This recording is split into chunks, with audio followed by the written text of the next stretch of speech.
I'd like to welcome Janna Gur to come to our authors at Google Talk. And I'm personally really thrilled to have Janna Gur here since I'm a big fan and a big supporter of her cuisine and her cookbook, which I own and which I think has many incredible recipes. So I was excited to have her here. And one of the reasons I thought it was great and such a good fit was because Google, as all of you know, as foodies, we have a tradition at Google of having really incredible food. And there's a lot of appreciation for good food at Google. And we also have a whole group. For example, we have Kugel at Google, which is an alias that is the Google community that celebrates Passover and gets together and does a meal. But Janna Gur has a very impressive background, which I'd like to share. She's the founder and editor-in-chief of the Israeli food magazine, Hashulchan. Did I say that right? She'll probably say it correctly afterwards. She's published 28 books, and everyone should get them all. In Hebrew and in English. No, actually just one. I can't read Hebrew. Including her first book, the new book of Israeli food, A Culinary Journey. And we have copies of those books for sale, and they're in the back. And with that, I'd like to have Janna come up and start giving us some background on her perspective. Thank you.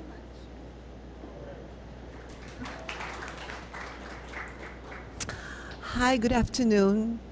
It is really exciting, and it's a great honor to be there as a Google user. As you know, Google is part of our lives every day, every moment almost. We're Googling something, and to be actually here and to speak to you, and I know there are many other people somewhere in the offices, hopefully listening to me, but they won't be able to have the cookies, by the way. We're going to have cookies later. Only those who are actually here. So if some people are hiding in the rooms, they're welcome to join us. Okay, thank you, Susan, for such warm introduction. It's my task is for the next hour try to explain to you what Israeli food really is.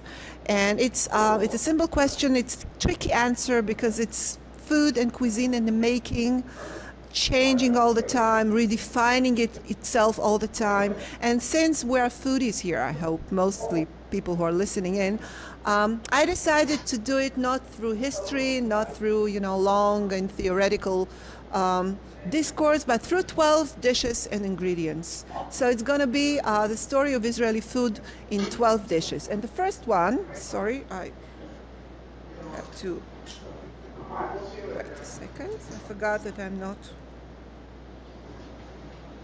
Need my password again. Okay, password, of course, taking up valuable Google time. Visitor's effect is what it's called, of course. Of course, another glitch. Okay.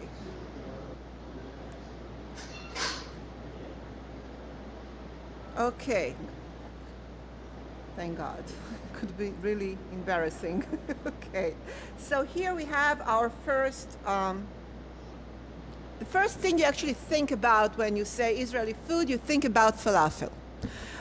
So I have it here proudly on the screen, but it's not going to be part of our Israeli dozen for a simple reason, because everybody more or less knows what it is. Oh, you're going to Israel, you're going to have a lot of falafel. So sure, there is falafel. It's a very popular street snack in Israel, but I think it's about time we learn about other things which are Israeli food.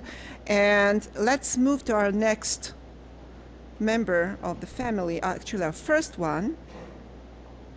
And it's much, much less known. And it's very, very ancient. And actually, I'd like to start here because it takes us all the way back to the biblical times.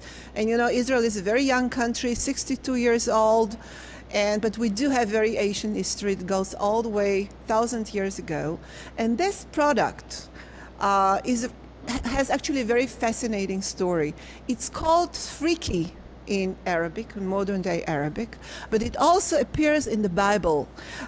If you are familiar with, we're celebrating the holiday of Shavuot, the holiday of weeks, in 3 weeks.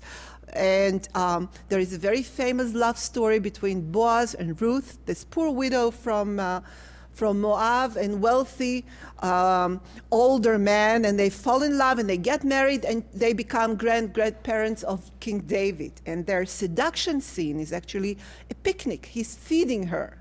And he's feeding her. In Hebrew, we say, Tzavatla me'akeli. Any Israelis here in the audience? Okay, you remember Tzavatla me'akeli.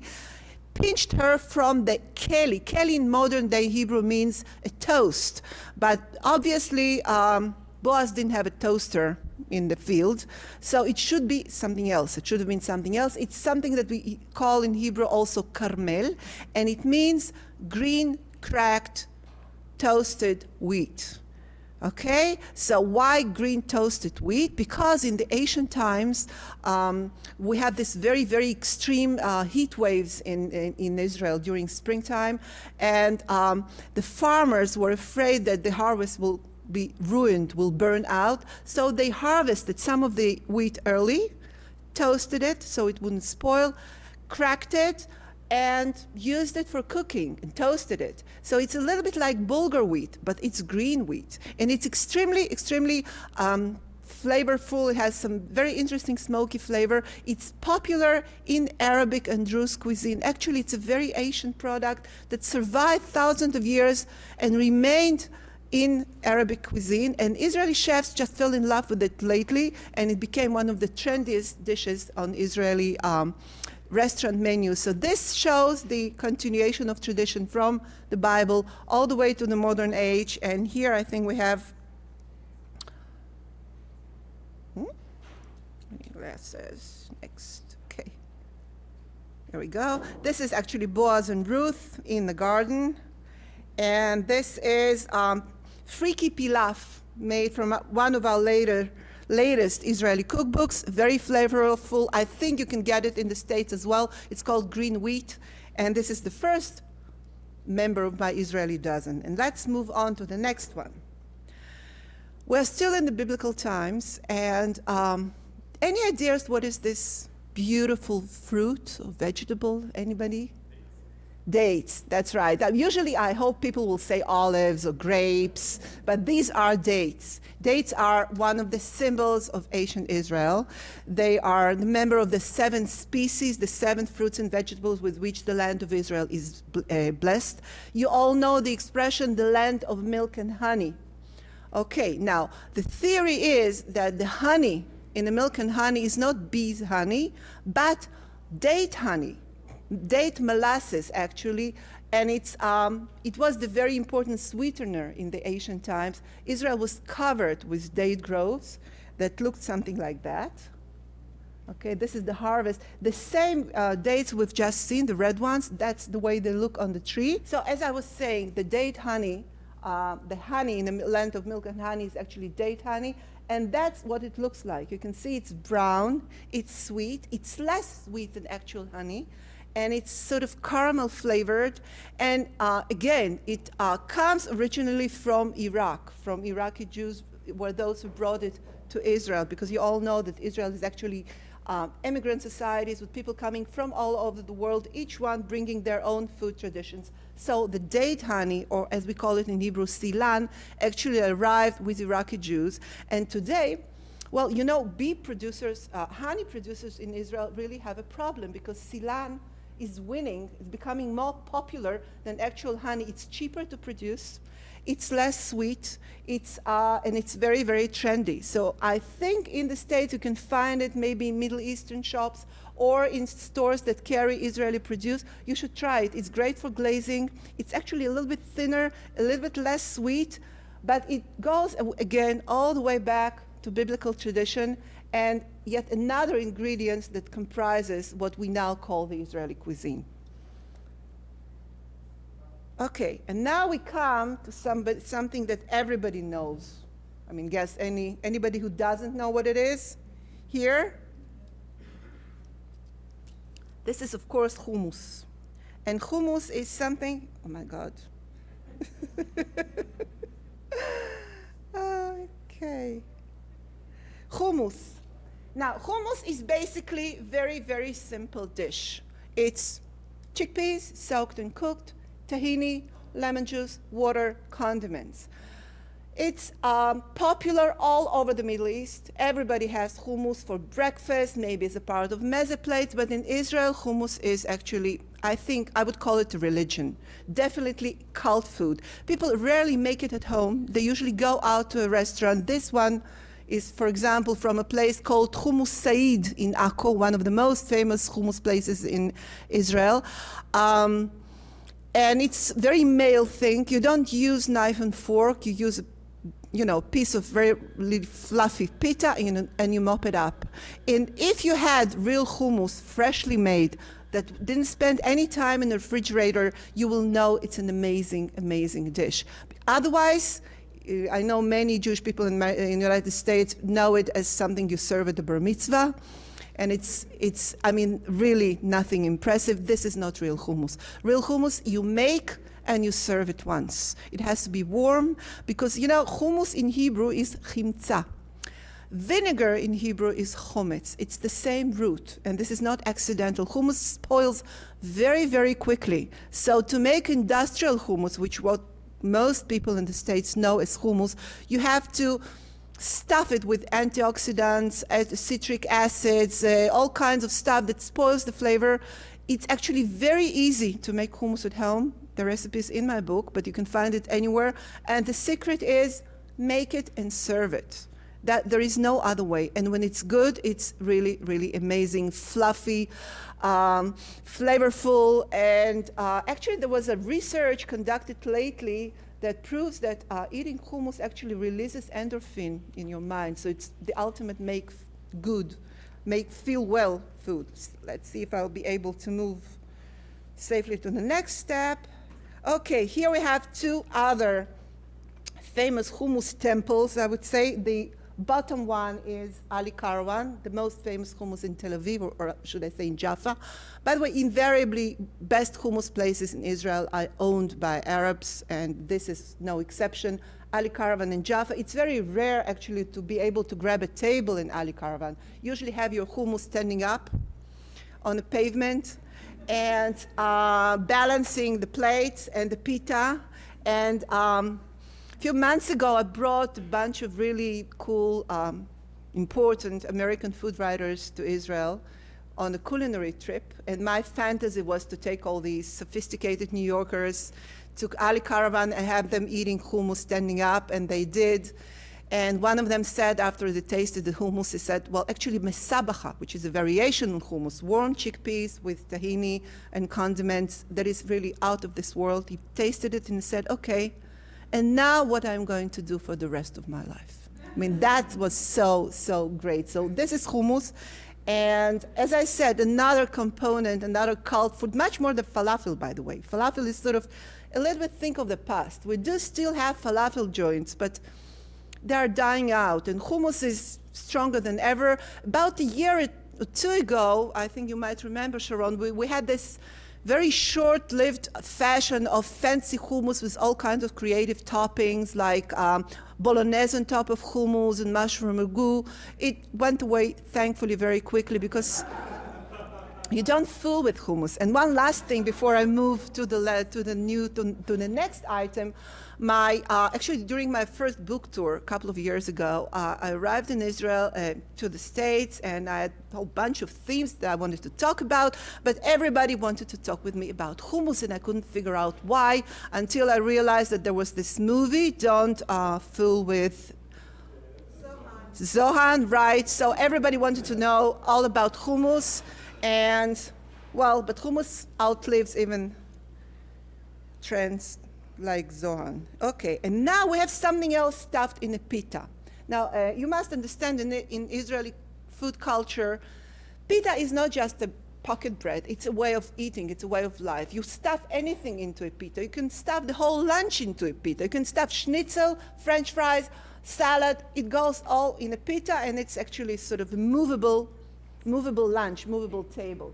But what we have here in the pita is actually quite interesting and unique.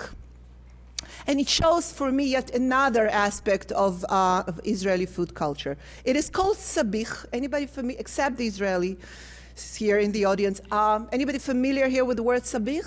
Do you know what it is? Oh, okay, good. But do you know where it comes from? What is the history? Now, this is really interesting. Sabich means morning in Arabic. Sabah al-khir, sabich is morning.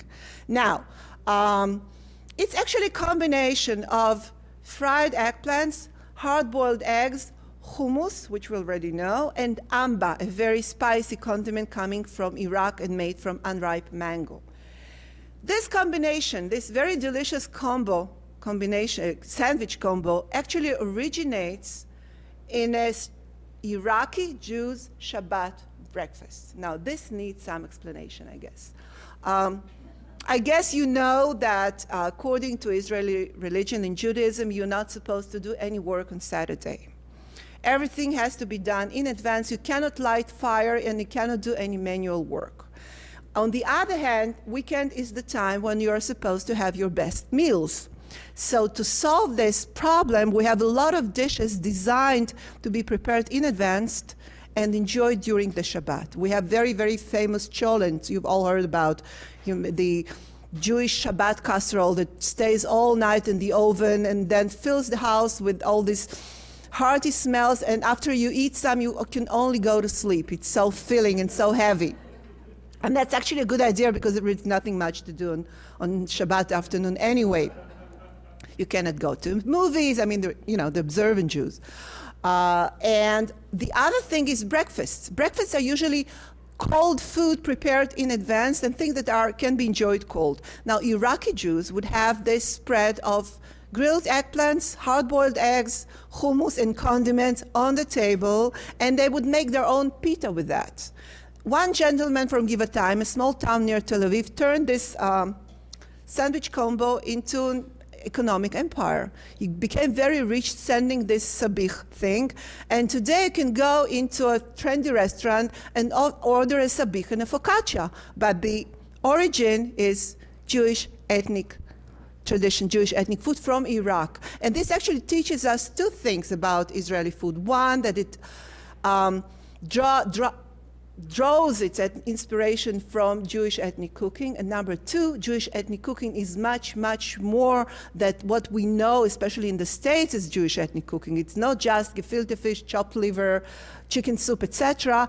It's mostly food that comes from all over the world, because Jews lived all over the world, in Iraq, in Iran, in Morocco, in Persia, in Syria, in Hungary, in everywhere they lived, they created some sort of ethnic cuisine that all at some point arrived in Israel. So we sort of pick and choose interesting traditions from various places. I have another example here.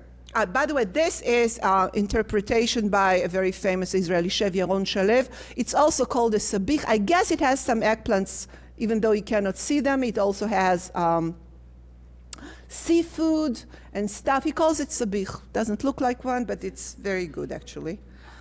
And here is another example, a very quick example of breakfast food, of traditional breakfast food. The Israelis, do you know what it is? Jachnun. It comes from Yemen, another place where Jews lived for thousands of years. And it's actually, it's dough rolled with fat. And I know it sounds sort of disgusting. No, it doesn't. You like it, the idea. But think about a croissant. What is croissant dough, if you know it? It's you roll out pastry and you put a lot of butter inside and then you roll it again and you spread it. So I can call it Yemenite croissant. And you can have it with also hard-boiled eggs, something you could make in advance, and grated tomatoes. So this is another example of breakfast food that turned all Israeli favorite. And now we're moving on to the next interesting ingredient that is maybe one single most important ingredient in modern Israeli cuisine, and this is, of course, tahini. And I have it here. And it's made from sesame, 100% ground sesame, nothing else. Nothing else should be there. Now, in Israel, we use it for salads, for cooking, for dressing, even for pastry. In the States, I think it's largely misunderstood and used usually only for hummus. I have to convince people to actually make some use of it. In the end, if we have time, we're going to have a little demo of how tahini spread is made. It's something that you shouldn't buy ready-made. You should make it yourself from raw material. It's very, very simple. It's 100% cholesterol-free. It's extremely versatile. And we have here tahini cookies, by the way, that taste magnificent. And those who stay till the end will have a cookie. Okay? But I want to show you a few things that you can make with tahini.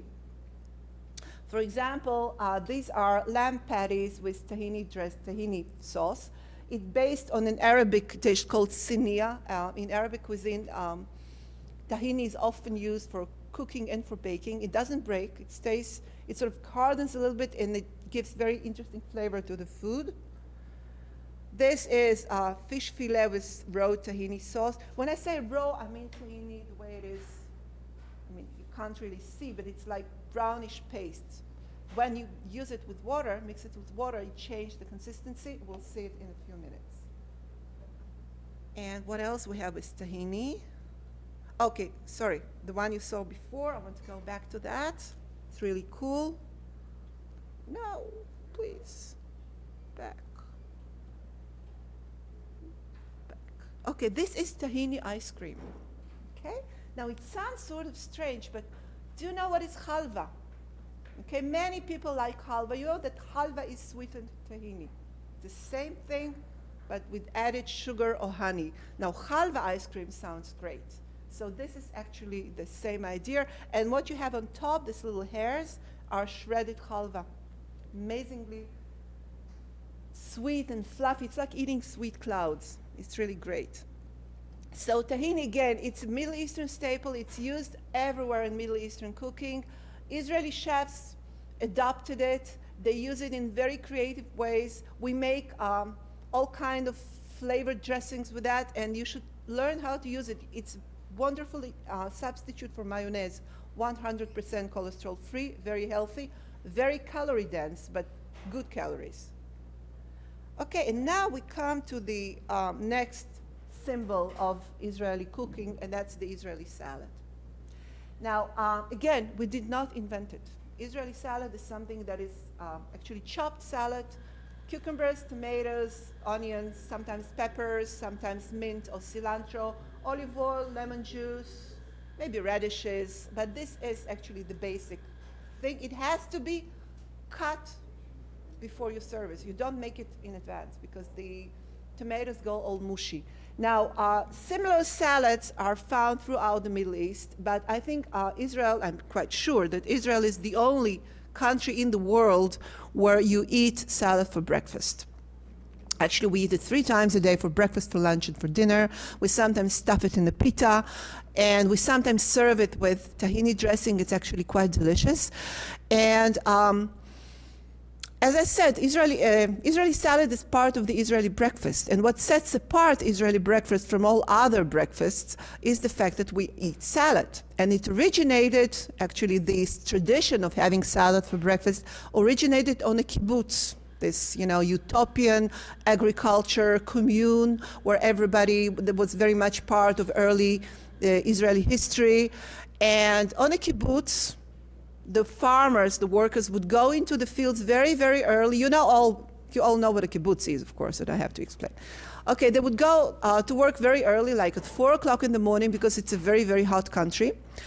And they would come back around 8 o'clock when it's already quite hungry because you put up, 3-4 hours of very hard manual work.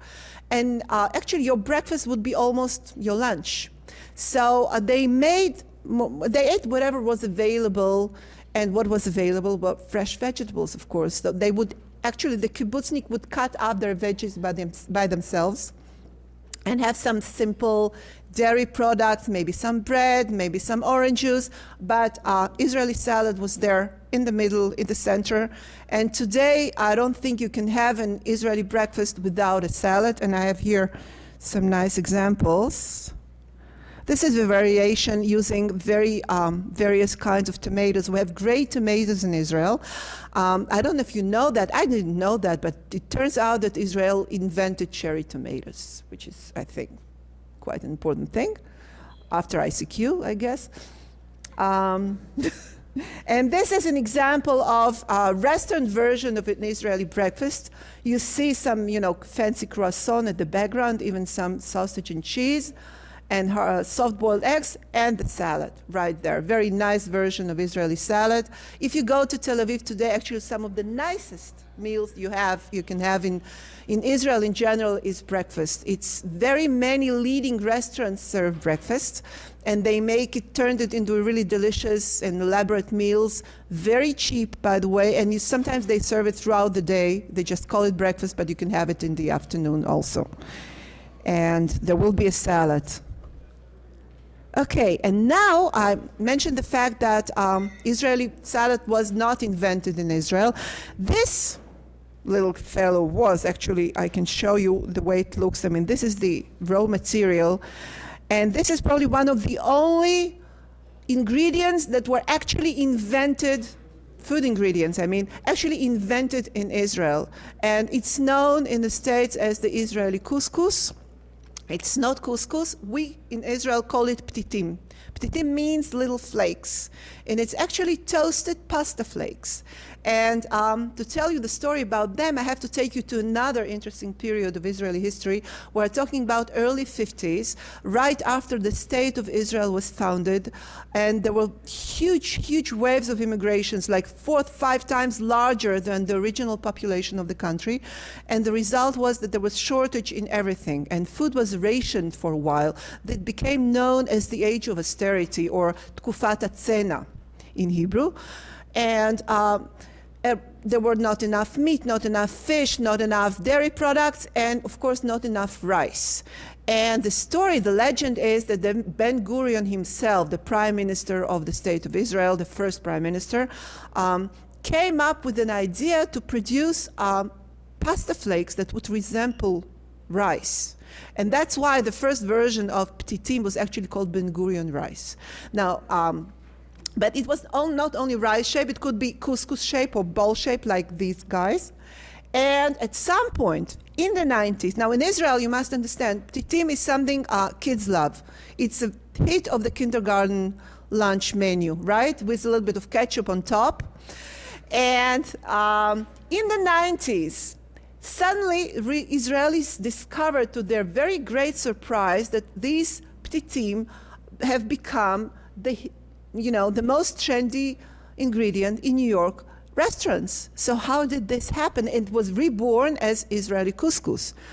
I think I found the answer. We sort of conducted a little research on this subject a couple of years ago, and I believe I found the connection, how this came about. An Israeli chef whose name is Mika Sharon, you may know her, worked in New York with a very famous chef, Don Pintabone. It's either Tribeca Grill or Gramercy Tavern. Tribeca Grill. And they were friends, actually. And he was having dinner at her home on Friday night. And she just made, a pot of Ptitim for her kids. She wouldn't even dream of serving it, to this important chef. He tasted it. He loved it. He took away a package that looked exactly like that to the restaurant. And the next day when she came to work, she realized that they're on the lunch special made in some sort of fancy risotto and called Israeli couscous. Because on the package it says toasted pasta flakes, Israeli pasta flakes, toasted, Israeli couscous, or something. So he just shortened it, and it turned it into Israeli couscous. And this is, according to my research at least, how the whole Israeli couscous craze starts. Now it finally becomes fashionable in Israel as well. I mean, we say, okay, if Americans like it so much, we probably should take another look at that. And for example, this was our cover photo last summer. We did a big project on Ptitim, and it's actually Ptitim salad, Israeli couscous salad. And by the way, I had a meal in Philadelphia in a very fancy restaurant the other day, and they were serving Ptitim for lunch as well, so I was very proud. Okay, and now we come to something really, really important.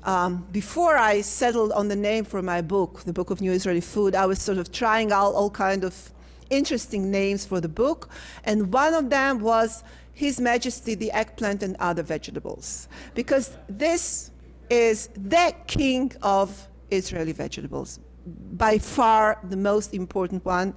And what's nice about eggplant is that it's so versatile. It also has a chapter in this austerity age I was just telling you about, because there were plenty of eggplants, and because it's so versatile and because it's so neutral, you can do almost anything with it. So we had like faked chopped liver made from eggplants.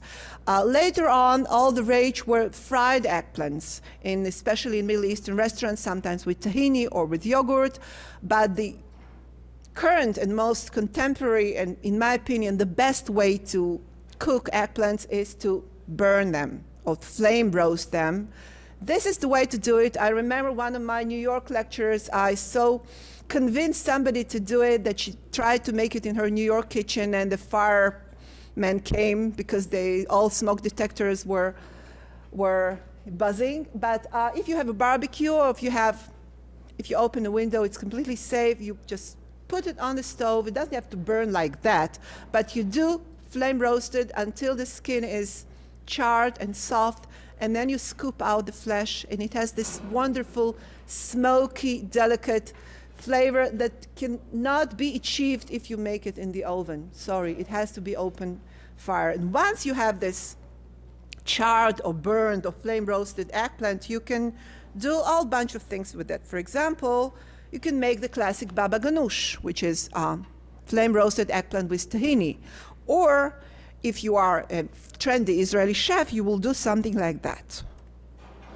Okay?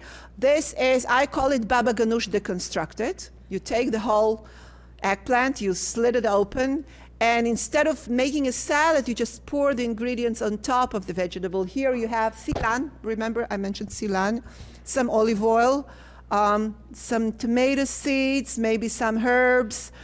But actually it could be anything. You can put yogurt on top. This is a very fancy and elegant way to serve eggplants in your home. For example, when you're entertaining, you can make like eggplant per person, slit it open, and you can either put the ingredients on top and serve them in the middle of the table, and everybody will eat their entrees, so to speak. Only make sure you don't eat the skin, because the skin is charred and not very tasty. Or you can remove the skin and just leave the eggplant.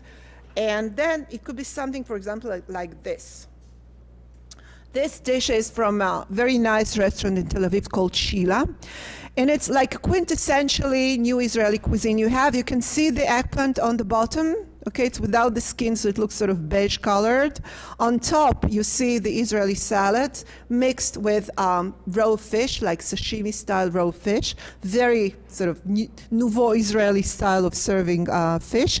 And at the background, this grayish sauce is actually tahini based. So you have like the whole spiel of Israeli cuisine in one little pretty dish.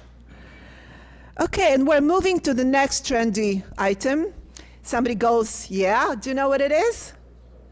You're just hungry, I think. You didn't have lunch. Okay, this is shakshuka. Shakshuka. Now, shakshuka actually is another example of Jewish ethnic dish that became first very famous in Israel and then sort of took even a world tour. It comes originally from Tunisia. As I mentioned, there are Jewish traditions from all over the place. Actually, it's very, I think the next photo, no, maybe more telling. No, this is already another kind of shakshuka. Wait a second. Okay, so what you do basically to make shakshuka, you prepare a very, very spicy tomato sauce with peppers, with baharat, which is a typical Middle Eastern spice mix. Sometimes you can add eggplants, you can add sausage, whatever you like. Once the sauce is cooked and spicy and flavorful, you break some eggs on top. And you wait until they are set. You can wait for 3 minutes, for 5 minutes, depending on how you like your eggs. That's it. And there was this guy named Bino Tzadok who created a place called Dr. Shakshuka in Jaffa. And and of course, you have to serve it in the same skillet with a lot of crusty white bread to mop up the sauce. And he made shakshuka so famous, I don't think there is a tourist coming to Israel who doesn't go to Dr. Shakshuka. But today you can actually find all kinds of shakshukas, not necessarily with tomato sauce. For example, this is also a shakshuka. It's shakshuka with spinach and goat cheese. And it's delicious and light. The same idea, but without the sauce. You just wilt. In this case, it's leek and spinach. And then you break the eggs and you crumble some feta cheese on top. Very famous, very popular breakfast dish in Israel in all of these fancy restaurant breakfasts. Another option, this is shakshuka actually with ratatouille. You can take the ratatouille, if you have ratatouille left in the fridge, or givech, some sort of stewed vegetables, you can warm them in your skillet, break some eggs on top, scramble cheese and call it shakshuka, even though it really isn't. And this is another version of spinach shakshuka. If you go to Israel, to an Israeli restaurant, you'll definitely find at least one version of shakshuka. Actually, I remember in the early 80s when the Israeli cuisine, the sophisticated Israeli cuisine was taking its really first baby steps. We had this very, very famous restaurant called Keren, owned by Chaim Cohen, a very, very famous Israeli chef. And he was basically preparing French cuisine, very, very sort of Mediterranean, maybe a little bit, but not Israeli. He wouldn't serve any, Israeli food because they were considered too commonplace. Nobody would pay, a lot of money to eat hummus or tahini or stuff like that. And one day, for his lunch special, he prepared shakshuka with foie gras, with goose liver, and it was a hit. And he felt encouraged. And then next day, he prepared kebab with tahini for the special, and audience loved it. And we can say this is where the Israeli cuisine really starts getting interested, because when we start relating to our local traditions and from them drawing inspiration as well as from Jewish ethnic cooking, this is how it all actually happens. Okay, and now for the first time I have something that is really considered Jewish. Okay, and I brought it also because, well, we all love chicken soup. But also because, many people think that when they go to Israel, they're going to get to gefilte fish and chopped liver paradise. And they're very much surprised that there is so little of that in Israel. We do have some what we call Ashkenazi food, but it's very, very rare. Actually, in the world, when you say Jewish food, you automatically mean this kind of chopped liver, gefilte fish and stuff. But this is actually representative only small part of Jewish cuisine from Eastern Europe and Russia. The reason that it became synonymous with Jewish food in general is because of massive waves of emigration of Russian and Polish Jews coming to the States and to Canada in the beginning of 20th century. Many of them went into food business, opened up restaurants and delis, and made this food world famous. Many dishes, by the way, they invented here. For example, and I was born in Riga, in former Soviet Union, in the Ashkenazi land, so to speak. And I can tell you, I've never had bagel with cream cheese and lox in Riga. I don't think even we know what cream cheese. I mean, there is no cream cheese in this area. This is an American invention. Neither we had Reuben sandwich. I mean, it's 100% American, but I guess that these dishes were prepared in these delis, in these restaurants, still are, and they became synonymous with Jewish food. But that's the whole beauty of it. There is nothing wrong with it. I mean, this is important to understand.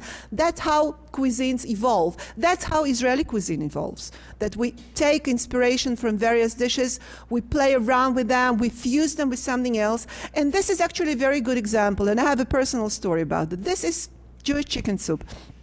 But do you know what is this orange thing in the middle? What does it look like? It's pumpkin, yeah. Now, those of you who know how to make Jewish chicken soup would say, pumpkin? What is pumpkin doing there? Well, the thing is, when my book was first published, and it was reviewed in American press, and I got, I must say, I'm glad to say, very nice, favorable reviews. One of them, though, said that my Ashkenazi dishes are not to be trusted because they are not authentic enough. And as an example, my recipe for the chicken soup was given. Now, it's important to emphasize, I'm not a chef, I'm a food writer, and the majority of recipes in my book are not my recipes. They are recipes by famous Israeli chefs or very traditional recipe. This is my chicken soup. I mean, I really know how to make a chicken soup. And she said, this person, that it's not authentic enough because she said Janna says use as many vegetables as you like, leeks and celery and pumpkin. And she said, pumpkin? My Boba is turning in her grave. You do not put pumpkin into chicken soup. And well, I was sort of a little bit aggravated in the beginning. Then I decided to check other Israeli recipes for chicken soup. And surprisingly enough, almost all of them had pumpkin. So at this point, I was almost glad about this critique because it sort of gave me an insight on what Israeli cuisine is, because we may call it Jewish classic chicken soup, but it is already influenced by other Jewish chicken soups that do have pumpkins and a bunch of other stuff. For example, this one. This is Moroccan vegetable soup that you serve over couscous, and it has pumpkin, of course, and it has zucchini, and has other stuff. And so what happens, because, you know, Israeli society is very, very mixed. It's not just immigrant society, but intermarriage is actually the norm. Almost only every Israeli you meet, you'll ask where he or she is from. They would say, my father is from Iraq, my mother is from Hungary, my father is from Yemen, my mother is from Morocco. So when there is this kind of intermarriage, automatically there is crossover on the plate. So schnitzel and couscous during one lunch. Chicken soup that you can't really know where it comes from, because it turns out that every Jewish food culture has its own version of chicken soup. And pumpkin sort of cross over it from Balkan or Moroccan tradition right to Ashkenazi one.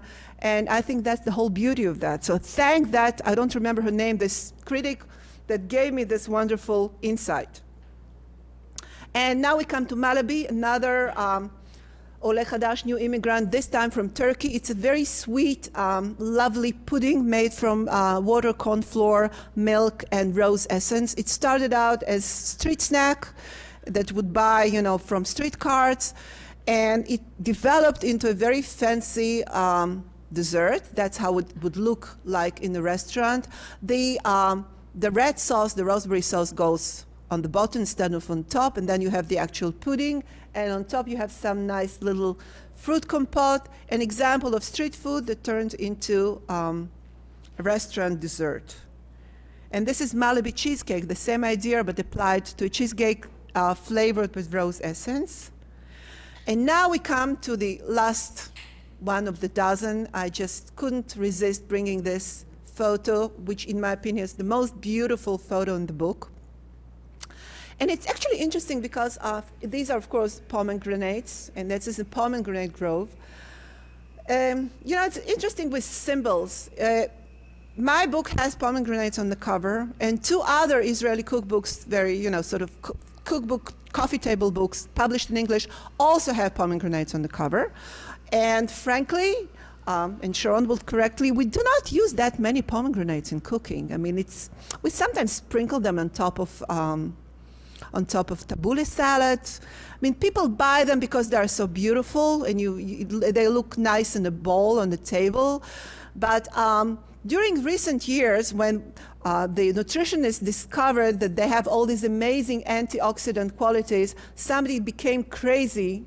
All of us became crazy for pomegranates, and we started to grow them commercially in Israel, because 10 years ago you would mainly find pomegranate trees in the backyard, like 1 or 2 trees.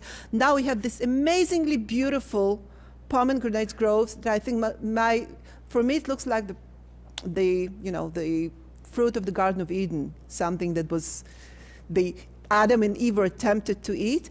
And we are rediscovering actually things that we can do with pomegranates since we have so many. And for example, we can make this.